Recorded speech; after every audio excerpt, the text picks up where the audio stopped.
ገና ከመግቢያችን እርሶን ውድ ተመልካቾቻችንን ጥያቄ በመጠየቅ መንደርደርን መረጥን። ጥያቄያችንም እርሶ ታሪክን ወደ ኋላ መልሰው መጻፍ ቢችሉ ይመርጣሉ ወይንስ ብዙዎች የሰገዱለትን ጥበብ በአካል ማየት አሊያስ የፈጣሪን አርኪቴክቸራዊ የእጅ ጥበቦችን ድንቅ ተአምራትን አቅፋ ወደ ያዘችው ምድር መርገጥን ምርጫው ያደርጋሉ?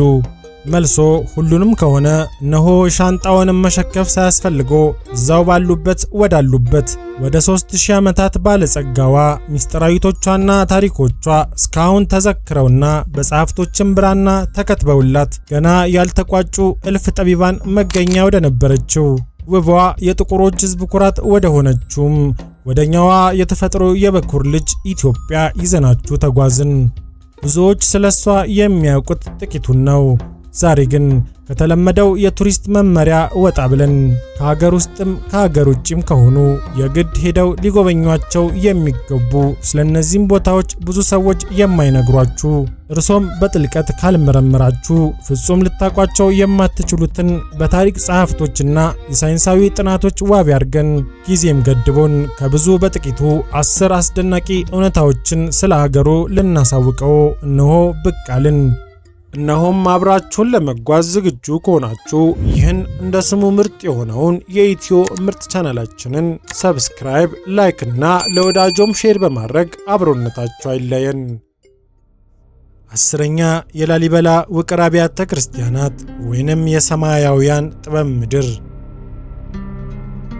ጉዟችንን የምንጀምረው ከዓለም ድንቆቹ አንዷ ከሆነችው ከ800 እስከ 900 የሚጠጋ ዕድሜ ያላት በጥንታዊ መጠሪያዋ በሮሃ ወይንም ዛሬ በምናውቃት ላሊበላ ነው። እነዚህ 11 አብያተ ክርስቲያናት ልዩ የሚያደርጋቸው ተለጣጥፈው ወይንም ተገንብተው ሳይሆን ከአንድ ወጥ ድንጋይ ወደ ታች ተፈልፍለው መሰራታቸው ነው። ነገር ግን ብዙ ሰው የማያውቀው አዲሱ እውነታው ግን አብዛኛው ሰው ሕንፃዎቹን ብቻ ያያል። ነገር ግን ከሕንፃዎቹ በታችና በውስጥ የተዘረጉት አንዱን ቤተ ክርስቲያን ከሌላው የሚያገናኘው ሚስጥራዊው የመሬት ውስጥ መተላለፊያ ዋሻዎች አስገራሚ ናቸው።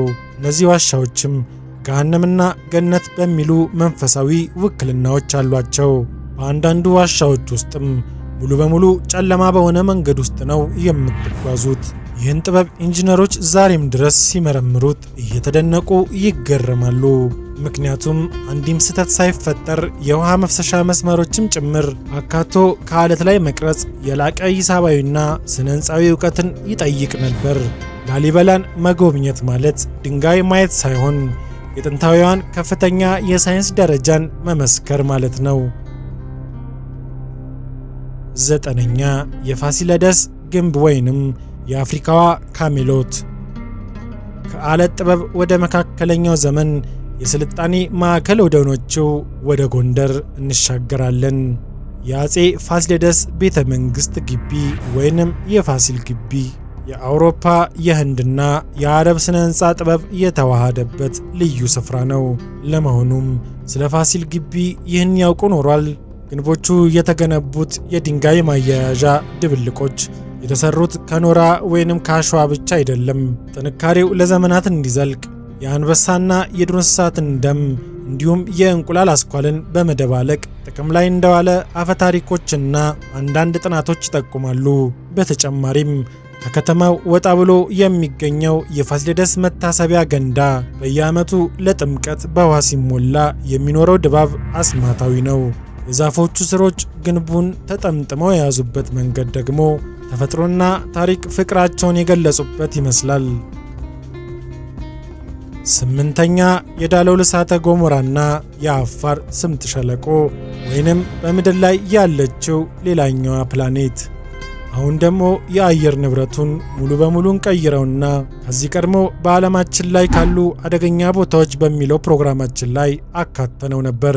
ይህ ከቀዝቃዛው የሰሜን ተራሮች ተነስተን በዓለም ላይ በጣም ሞቃታማና ዝቅተኛው ቦታ ወደ ሆነው የዳንኪል በረሃ እንጓዛለን። ዳሎል ስትደርሱም ምድር ላይ መሆናችሁ ጠፍቶባችሁ ማርስ ወይንም ጁፒተር ላይ ያላችሁ ነው የሚመስላችሁ። እዚህ ቦታ ላይ የሚገኘው አስገራሚ ሳይንሳዊ እውነታ ምንድን ነው? ዳሎል ውስጥ የሚገኘው ቢጫ፣ አረንጓዴና ቀይ ቀለማት ያላቸው ኩሬዎች ተራ ውሃ አይደሉም። እጅግ ከፍተኛ አሲድና የሚፈላ ጨው የሚበዛባቸው ናቸው። የሳይንስ ሊቃውንትም በዚህ ኩሬ ውስጥ ምንም አይነት ሕይወት ያለው ፍጡር ወይንም ባክቴሪያ ሊኖር አይችልም ብለው እስኪደመድሙ ድረስ አካባቢው ለሕይወት አስቸጋሪ ነው። ነገር ግን ይህ እጅግ አስፈሪ ተፈጥሮ ዓይንን የሚማርክ እጅግ ውብ የሆነው የቀለም ድግስ ይሰጣቸዋል። በምድር ላይ ካሉ አስደናቂ የተፈጥሮ ክስተቶች አንዱ ለማየት ዳሎልን መርገጥ ግድ ነው። ሰባተኛ የሰሜን ተራሮች ብሔራዊ ፓርክ ወይንም የአፍሪካ ጣሪያ። ከምድር በታች ካለው ዳሎል ተነስተን ወደ ሰማይ እንውጣ። የሰሜን ተራሮች ብሔራዊ ፓርክ የዓለም የቅርስ መዝገብ ላይ የሰፈረው በከፍተኛ ገደላ ገደሎቹና በበረዷማ በሚመስል ብርዱ የሚታወቀው የተፈጥሮ ድንቅ ሥራ ነው። ይህ ፓርክም የአፍሪካ ጣሪያ በመባል ይታወቃል። ምክንያቱም በአፍሪካ ካሉ ከፍተኛ ቦታዎች ውስጥ አንዱ ስለሆነ ብቻ አይደለም፣ ለዘመናት እዚያ አካባቢ ብቻ ተገለው የኖሩ ፍጥረታትን መገኛ በመሆኑም ጭምር ነው። ለምሳሌ የጭላዳ ዝንጀሮችን እናንሳ።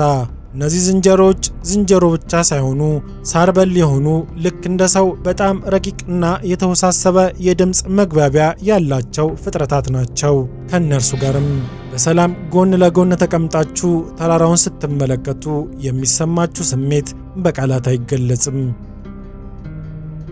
ስድስተኛ የሐረር ጀጎል ግንብ።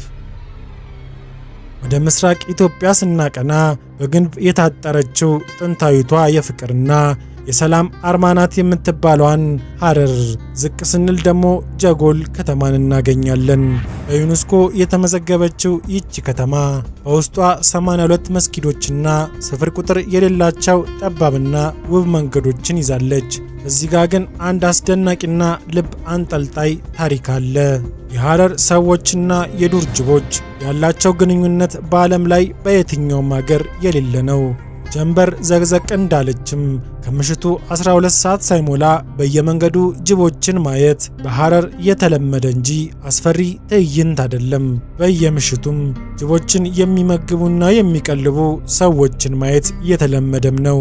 ከሰዎች እጅ ላይም አልፎም ተርፎም በአፋቸው በያዙት እንጨት ላይ ስጋ አድርገው ጅቦችን ይመግባሉ። ይህ ባህል የተጀመረው እንዳሁኑ ለቱሪዝም ታስቦ ሳይሆን በረሃብ ዘመን ጅቦችና ሰዎችን ከብቶችንም እንዳያጠቁ ተብሎም ነበር። ዛሬ ግን በሰውና በዱር አራዊት መካከል ያለው አስገራሚ የሰላም ስምምነትም ሆኗል። የዚች የታሪካዊቷ የሐረር ከተማም ትክክለኛው የመመስረቻዋ ዘመን በውል ባይታወቅም ታሪካዊ መዝገባቶቿ ግን እንደሚያሳዩት ከ7ኛው እስከ 11ኛው ክፍለ ዘመን ባለው ጊዜ ውስጥ እንደተመሰረተች ይገመታል። ይህም ማለት ከተማዋ ከ1000 ዓመታት በላይ ዕድሜ እንዳላት ያሳያል። አምስተኛ የሶፍ ዑመር ዋሻ ወይንም የተፈጥሮ ድብቁ የመሬት ውስጥ ቤተ መንግስት። ብዙ ጊዜ ስለ ኢትዮጵያ ሲወራ ተራራና ባህል ብቻ ሊመስለን ይችላል። ነገር ግን በባሌ ዞን የሚገኘው የሶፍ ዑመር ዋሻ በአፍሪካ ትልቁና ረጅሙ ወጥ የሆነ የኖራ ድንጋይ ዋሻ ነው። ይህ ዋሻም ርዝመቱ 15 ኪሎ ሜትር በላይ ይዘልቃል። በውስጡም የወይባ ወንዝ ይፈስበታል። እጅግ የሚያስገርመው ግን የሰው ልጅ እጅ ሳይነካው ተፈጥሮ ራሷ የሰራቸው ግዙፍ ምሰሶዎች ልክ እንደ አንድ ትልቅ የመሬት ውስጥ ካቴድራል ወይንም ቤተ መንግስት መምሰላቸው ነው። ይህ ቦታም በጥንት ዘመን እስላማዊ መንፈሳዊ ማዕከል ከመሆኑም በላይ አሁንም ድረስ በውስጡ ያሉት ድምጾችና የገደል ማሚቱ ክስተቶች ሰውን ያስደምማሉ። አራተኛ የባሌ ተራሮች ብሔራዊ ፓርክ ወይንም የኢትዮጵያ ተኩላዎች ምሽግ። ብዙም ሳይርቁ ወደ ባሌ ተራሮች ብሔራዊ ፓርክ እንዘልቃለን። ይህም ፓርክ በከፍታ ላይ የሚገኝ ሰፊና ረግረጋማ ሜዳ ሲሆን ለምን ልዩ ሆነ ለሚለው ጥያቄ ይህ ቦታ በዓለም ላይ በመጥፋት አደጋ ላይ የተጋረጠበትን የኢትዮጵያ ቀይ ቀበሮ በብዛት የሚታዩበት ብቸኛው ስፍራ ነው። እኚህ ቀበሮችም ከአውሮፓ ወይንም ከአሜሪካ ቀበሮች በተለየ መልኩ ረጅም እግር ያላቸውና መልካቸውም ወደ ወርቃማ ቀይ ያዘነበለ ውብ ፍጥረታት ናቸው። ከዚህም በተጨማሪም በጭጋግ የተሸፈነው ሃረንና ፎረስት የተባለው ጥቅጥቅ ያለ ደን ልክ በተረት መጽሐፍ ውስጥ እንዳሉ አስማታዊ ደኖች የተሞላ በመሆኑ የፎቶግራፍ ተነሺዎችም አንሺዎችም ገነታቸው ነው። ሶስተኛ የአክሱም ሐውልቶችና የጽዮን ማርያም የስልጣኔ ምንጮች። በደረጃ 3 ላይ የተቀመጠው የጥንታዊ የአክሱም ስልጣኔ ማዕከል ነው። አክሱም ከርማ ከፋርስና ከቻይና ስልጣኔዎች ጋር ስሟ የሚነሳ ታላቅ መንግስትም ነበረች። ነገር ግን ስለ አክሱም ሐውልቶች ይህን ያውቁ ኖሯል? እነዚህ ግዙፍ ሐውልቶችም ከአንድ ወጥ ድንጋይ ተፈልፍለው የተሰሩ ከመሆናቸውም በላይ የጥንት ሰዎች ያለምንም ዘመናዊ ክሬን እንዴት በዚህ ከፍታ አቅንተው እንደተከሏቸው ዛሬም ድረስ ታላቅ ምስጢር ነው። ከዚህም በላይ በአክሱም የምታገኘው የቅድስት ማርያም ጽዮን ቤተክርስቲያን ሙሴ በእግዚአብሔር የተቀበለውን ታቦተ ሕግ የሚገኝበት ብቸኛው ስፍራ ተብላ በብዙ ሚሊዮን ሕዝቦች ትታመናለች። ይህ ታሪክም የቱሪስት መዳረሻ ብቻ ሳይሆን የዓለም ታላቅ ምስጢሮች መገኛ ያደርጋታል። ሁለተኛ የጣና ሐይቅ ደሴቶችና ገዳማት። ከአባይ ወንዝ መነሻ ላይ የሚገኘው ግዙፉ የጣና ሐይቅ በውስጡ ከ30 በላይ ደሴቶችን ይዟል። በእነዚህ ደሴቶች ላይም ከ14ኛው ክፍለ ዘመን ጀምሮ የተገነቡ ጥንታዊ ገዳማት ይገኛሉ። አስደናቂውና ምስጢራዊው እውነታው ግን ይህ ነው። እነዚህ ገዳማት የኢትዮጵያ ብቻ ሳይሆኑ የዓለም የታሪክ መዝገብ ቤት ናቸው። ለዘመናት በሀገሪቱ ላይ ጦርነትና ወረራ ሲነሳ የነገስታቱ ዘውዶች፣ የወርቅ አልባሳትና በብራና ላይ የተጻፉ ጥንታውያን መጻሕፍትም ሳይጠፉ እንዲቀመጡ ወደ ጣና ደሴቶች ያሸሿቸውም ነበር። አሁንም ድረስ እዚያ የገዳም አባቶች የሚጠብቋቸው እጅግ ውድ የሆኑና የሰው ልጅ ታሪክን የሚቀይሩ ምስጢራዊ ሰነዶች አሉ። ወደ ጣና መጓዝ ማለት በጊዜ ማሽን ወደ ኋላ እንደ መጓዝ ይቆጠራል። አንደኛ የኦሞ ሸለቆ ወይንም የሰው ልጅ ዘር መገኛና የባህል ሙዚየም። እናም በመጨረሻው ደረጃ ላይ የተቀመጠው በዓለም ላይ ወደር የማይገኝበት የደቡብ ኦሞ ሸለቆ ነው። ይህ ቦታ የተፈጥሮ ውበት ብቻ አይደለም፣ የሰው ልጅ ዘር መገኛም ተብሎ በሳይንስ የሚታወቅበት ልዩ ስፍራ ነው። ይህ ቦታ አንደኛ ያደረገው እውነታ ምንድን ነው? የኦሞ ሸለቆ በዓለም ላይ ካሉ ጥቂት ሕያው የሰው ልጅ ባህል ሙዚየሞች ውስጥ አንዱ ነው። በዚያ አካባቢም ከ10 በላይ የሚሆኑ የተለያዩ ጎሳዎች ለምሳሌ ሙርሲ፣ ሐመርና ካሮ የመሳሰሉትን የዛሬ ሺህ ዓመታት የአባቶቻቸው ይኖሩበት የነበረው ጥንታዊ ባህል አለባበስና አኗኗር ሳይቀይሩ ዛሬም ድረስ ጠብቀው ይኖራሉ። የሙርሲ ሴቶችም ከንፈራቸው ላይ የሚከቱት የሸክላ ሰሌዳ የሐመር ሕዝቦች በሬ ላይ የመዝለል የጎልማሳነት ማዕረግ መገኛ ስነ ስርዓት፣ ይህ ሁሉ የሚያሳየው የሰው ልጅ ከዘመናዊቷን ዓለም ከመተዋወቁ በፊት ምን ይመስል እንደነበር ማሳያ ነው። የኦሞ ሸለቆን ሳያዩ ኢትዮጵያን አውቃታለሁ ማለት በፍጹም አይቻልም። ውድ ተመልካቾቻችን ኢትዮጵያ ማለት ታሪክ የጀመረባት የተፈጥሮ በልግስና የሳለቻትና ጥበብ ማደሪያዋን ያደረገችባት ድንቅ ምድር ናት። ዛሬም ያየናቸው 10 ቦታዎች የዚህ ታላቅ ሀገር ጥቂት ማሳያዎች ብቻ ናቸው።